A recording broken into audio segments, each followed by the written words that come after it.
Let the bridges you burn light your way. Hello everybody, welcome to the channel. My name is James. I'm so glad you're here. It's been a while, right? Today I want to talk to you guys about burning bridges at work. Is it a good thing? Is it a bad thing? Whatever comes to haunt you in the future. I saw a TikTok talking about how burning bridges at work is a good thing, depending on some inputs that you might get from work. I really like her idea. I agree with some of the things she talked about, and some of the things she talked about I pretty much do not agree, but let's take a look at it. Pretty interesting what she said, right? So let's just see. Let's face it, no one wants to burn a bridge. Nobody goes into a job saying, oh, I hope this turns out really badly and I have to burn a bridge afterwards. However, if you have been treated poorly by your employer, by maybe someone at a company, harassed, bullied, disrespected, it is okay to burn a bridge. Well, in some cases, it is okay to burn a bridge. I totally agree with her on some of those things, see here and there. But if you feel disrespected at your job, you feel let down, you feel like management had do you wrong, you feel cheated, you feel bullied at your work, you should definitely communicate that with higher ups. You want to make sure people knows about it. You want to make sure complaints have been filed. Like management know about how much you're being bullied or how much you're being less value or you're being pushed aside. Voice yourself out a little bit. Don't be all closing. I understand that sometimes you may not want to rock the boat, but you just want to make your money and get out. And if that's your mentality, like I'm doing this for the short term, I'm not here to rock the boat, yeah, you can suffer for a little while and get your money and leave.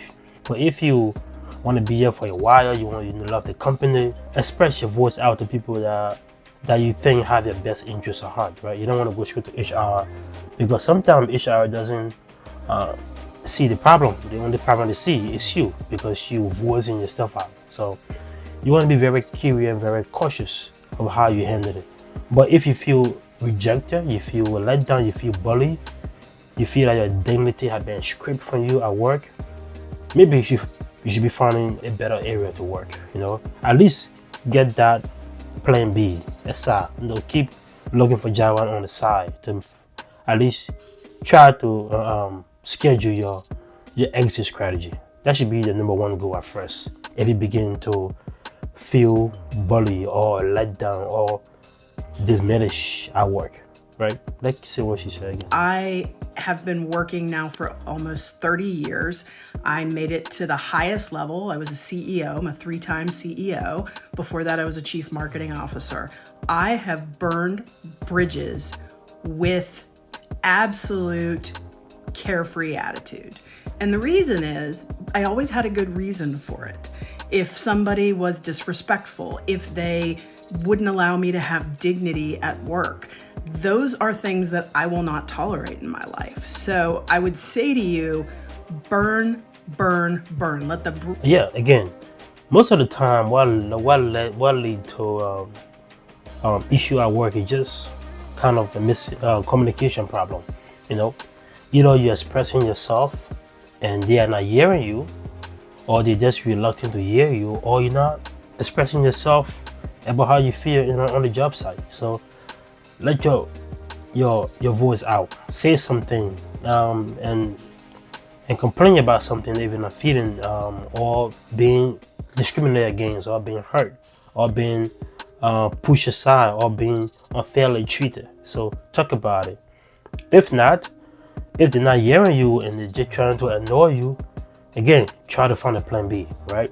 Organizations are always there to protect themselves. They're not there to protect you.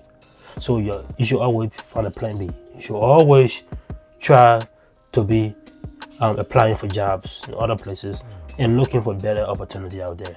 Places that will help you grow. Places that will help you provide for your family or provide for you. You don't want to be tied down somewhere, that you're not being appreciated enough, you're not being paid enough, you're not being supported enough.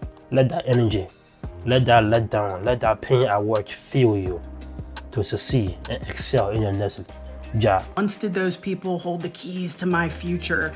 That's one of the benefits of moving faster than everyone else you never need to look back. And yes, I agree with that, right? Always, when you have that issue at work, first of all, try to find an exit strategy. First thing you do, right? Keep applying. Don't just feel relaxed at the job. Feel like I'm untouchable. Everybody is not untouchable. Unless you, the founder of the company, you're not untouchable. They can let you go anytime they want.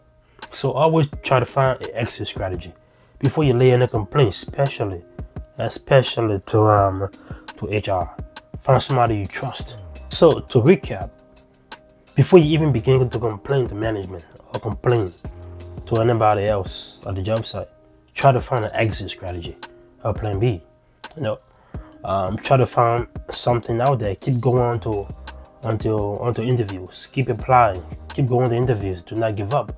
All right, because you're letting that letdown, you're letting that neglect, you're letting that bulliness, that disrespect at your current job site to fuel you. Let that encourage you enough to go out there and keep applying, and keep going on interviews. And that's the best way to escape a toxic work environment, to be honest with you. Level up, gain more skills, and step out, right?